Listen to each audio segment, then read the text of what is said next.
future wars will be all about technology. The side which uses the maximum amount of technology is likely to be the side which scores the big points.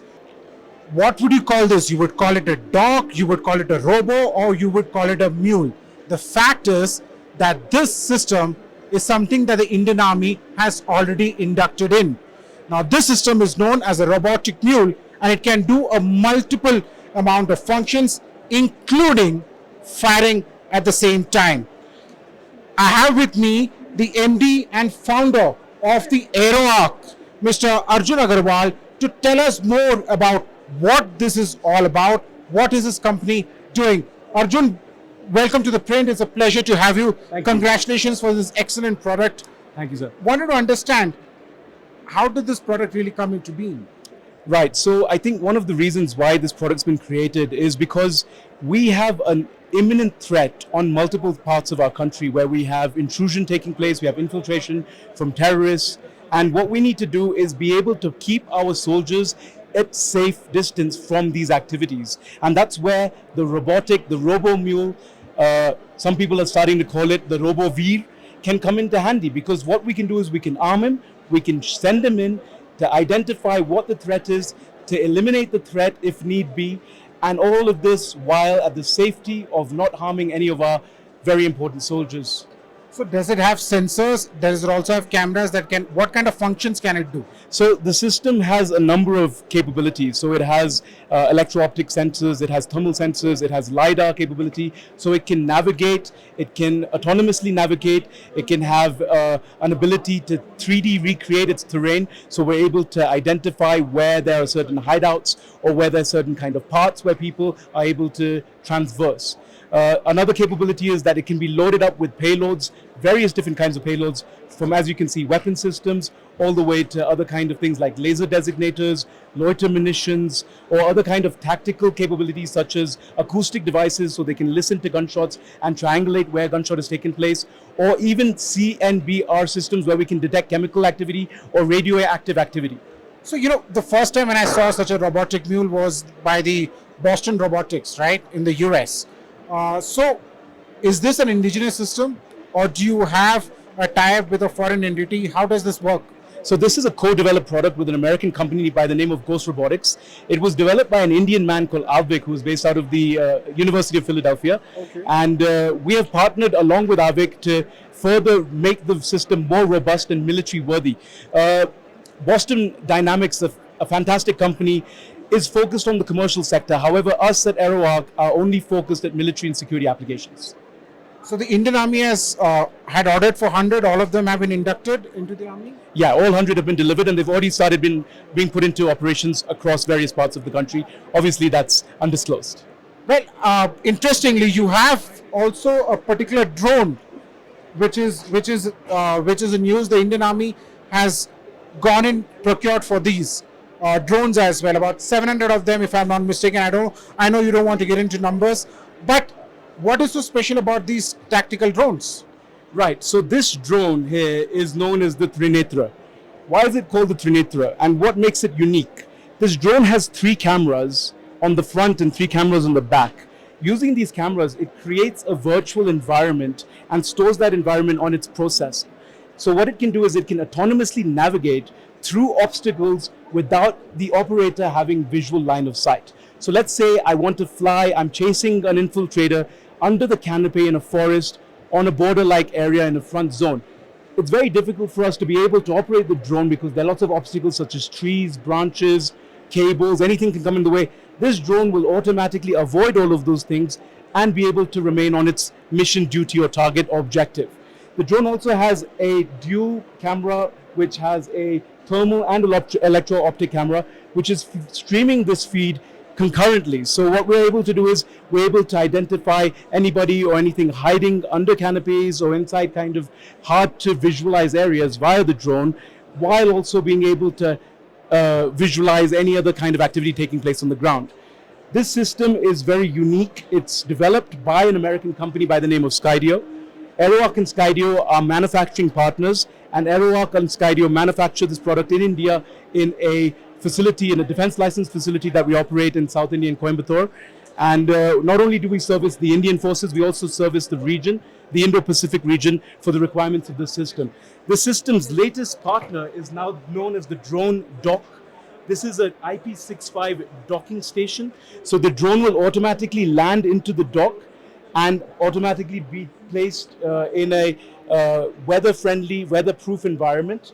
It can be kept in forward locations such as border areas, frontier posts, and no human needs to go there. The drone can automatically launch, carry out its duties using its obstacle avoidance. So if there's new obstacles, it can recognize it. It doesn't need to be pre-programmed.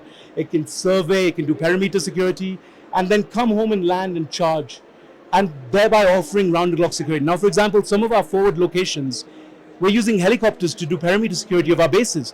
Those are millions of dollars worth of equipment that we're putting at risk when we can have a much cheaper, much more cost-effective system to carry out the same need. See, one of the big concern when it comes to drones, and a lot of companies are coming out with drones, is the fact about the use of Chinese components, right? In terms of the chips that are used in them, in terms of opticals that are used in them. Are there any Chinese components on this? It's a great question. So I have spent the last 10 years of my life in the defense industry ensuring that we are not reliant on Chinese components and figuring out how to do that. Obviously, it comes with challenges. There are costs associated. There are supply chain bottlenecks that are associated. However, I can proudly say that none of our systems have a single critical Chinese component inside them as of today. So this is also which is used by the DoD in the US? Yes, the US DoD operates 22,000 of these drones at the moment. The number is growing extensively year on year. The drone has been very successful in Ukraine, where we've been able to secure orders in numbers that I cannot disclose, but they're phenomenal numbers. And they are serving the Ukrainian army in a spectacular way because they're operating in environments which are GPS denied. Obviously, we have a lot of challenges with electronic warfare taking place in today's age, and being able to navigate in a contested area which is spoofed or under kind of jamming circumstances, then I believe we're probably one of the very few companies in India that are being able to offer a solution to that problem. And the army has already gone in for procurement of these? The army is operating this across the country. The army is operating this. So you're saying these are the same drones which are also in use in Ukraine, but those are not, it's manufactured by your American counterpart, not by you. Yeah, so the army has bought the Trinetra. The Trinetra is an indigenized and an Indianized version of the drone. What do I mean by that? There are a considerable number of parts and components that have come from India, but more importantly, it's been Indianized to the extent that we have unique scenarios in India. We have weather extremes to minus 40 degrees, to desert plus 55, plus 60. We have monsoon half the 3-4 months a year. We have heights which most countries don't need to operate at. Altitudes such as 4,000, 5,000, 6,000, 7,000 meters. Most countries don't even need to go there. We're fighting battles over there. So this drone and our capabilities have been Indianized to be able to meet our domain-specific requirements. So when you say that you're manufacturing them, now where are your manufacturing plants? So for example, this robotic mule, where has it been manufactured? So we've set up 2 facilities in the city of Coimbatore in Tamil Nadu. We have an 80,000 square foot facility and a 50,000 square foot facility. They're defense licensed facilities, and we're using these facilities as part of the Atmanirbhar initiative to enable localized manufacturing, but not only for India, also for other parts of the world. Okay, there you go. That was Mr. Agarwal telling us about what is really happening in India when it comes to robotic mules and these drones.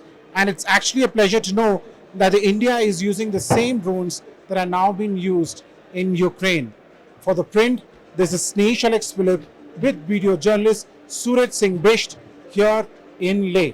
A lot of innovation is happening in the country, and trust me when I say this, the innovation and the market is restricted not just to India but also globally. Now, one such interesting company is the Kanpur-based MKU. Now, MKU is a brand which has been here for a while into the defense sector. They are the ones who are manufacturing a multiple amount of systems. They started off with armored helmets and, of course, the bulletproof vest. Now, this is a helmet that was specially designed for Sikh soldiers. For soldiers who wear turbans. This was a helmet that was designed by the MKU, and this is the fresh one which has now come out. This is to withstand the fire from a let's say a AK-47, that is a 7.62 into 39 mm, while the rest of the helmets are to withstand a 9 mm round. I have with me Vaibhav Gupta from the NKU to talk to us more about what his company is really up to. So congratulations first for the fact that it is your armor that has gone on to the Zorawar tank, the light tank that has been developed and now it's out for trials. Yeah, thank you so much. MKU is a company, we believe in a lot of innovation driven growth, and that has been our success story since last 3 decades. And like you just mentioned, one of the programs, we have multitude of programs where we have done innovation, brought the technology inside MKU, inside India, and got the things delivered to the armed forces and paramilitary forces likewise. So behind you, you're seeing multiple products. All these are some kind of innovation. Like here, you're seeing a very smart plate carrier. So it's a lightweight solution for your para soldiers. They're looking forward to these solutions because they can't wear the bulky body armor, which is meant for normal infantry soldiers. Then you have the helmet mounted sights. You have the lightweight armor panels which go inside the body armor. And here, sir, we have the female body armor. This is the female body armor, Okay. which When you say female body armor, yeah, what I'll would just show that it to be? you. So in a normal male body armor, when you see the plate, it is more straight and rectangular, right? Okay. But this will not suit the female body anatomy. So we have designed a special plate. You can see it's a different kind of plate, which is meant for female soldiers, Okay. which will go comfortably inside this body armor, and they are good to go for their duties. And these, for example, these plates can withstand what kind of rounds? They can go up to Dragunov ammunition. Okay. And then you have concealable jackets, which are meant for VIP security. We have done body armor as a system. So no more body armor is just a body armor. You need to have integration into your body armor, and that's what we have done here. Earlier, soldiers used to buy the backpacks and the tactical vest separately, but we have done this inside the body armor. So now you have the backpack, your quick release mechanism, the weight distribution system, all integrated into this jacket. So it is interesting that I was told that multiple armies across the world, including the US and of course the Thai army, also uses MKU products now.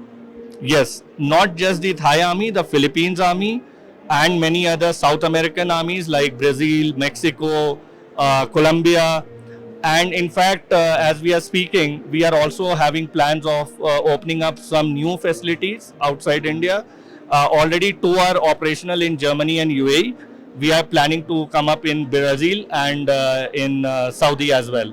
So when you say facility, you mean manufacturing facility or? Yes, a manufacturing facility, because now every nation in the world, when it comes to defense, they want some kind of local, indigenized product manufacturing. So we are helping them, and in fact, Indian government have been very supportive. They want more and more engagement with the foreign countries because of our adversaries having relationships with some of these countries where we want to be more strategic. So it's a good move, both in terms of strategic nation to nation connect and also for their indigenous needs. Well, one interesting feature or a product that MKU has come out with is a sight system. Now, this is not just a simple sight system. The sight system has been ordered for by the Indian Air Force. So tell our viewers more I about would like Raghav to explain this. He is the business development head for Optronics. Raghav, please. Can you Hi Raghav, welcome to ThePrint. Explain to our viewers what is so special about this sight systems and why has the Air Force ordered it? And I suppose this is the first time the Air Force has gone in for an Indian company? Yes, so this is the first time that Air Force is buying aviation night vision goggles from an Indian company. Until now, they have been buying from US or Israeli firms. This is the first time they are buying it from India, and this has been designed and developed in India by MKU and these are special because these are designed as per the cockpits of ALH and LUH helicopters from the HAL, and they work very well with the In cockpit fact, we have lightings. two development contracts. One is with the Air Force and one with HAL. So he just mentioned. Okay. So we are working with Mi-17 platform as well as the ALH and the LUH of Yeah. the HAL. Okay. Yeah. Okay. So, what is so? If we could show our viewers the system itself, and what is so special about this? So this system comes with global standards for aviation night vision goggle, where you have mechanism to fix as per the helicopter pilot sighting system, because while flying, helicopter pilots doesn't have a time to adjust it while flying, so they fix it before flying and they want to keep it like it is. And then this comes with special filters which is designed as per the cockpit lighting, so that makes it very special. Well, there you go. As I said, MKU, as he mentioned, is the fact that it's now opening up manufacturing facilities in Brazil and Saudi. So it's no longer, I would say, it's no longer an Indian company, but is actually fast becoming an international We already company. have two facilities internationally operational, I told you, in Germany and UAE. Yes. So we are quite competent in doing international, manufacturing facility setups, and that's where we are also exploring partnerships with local, companies there in their region.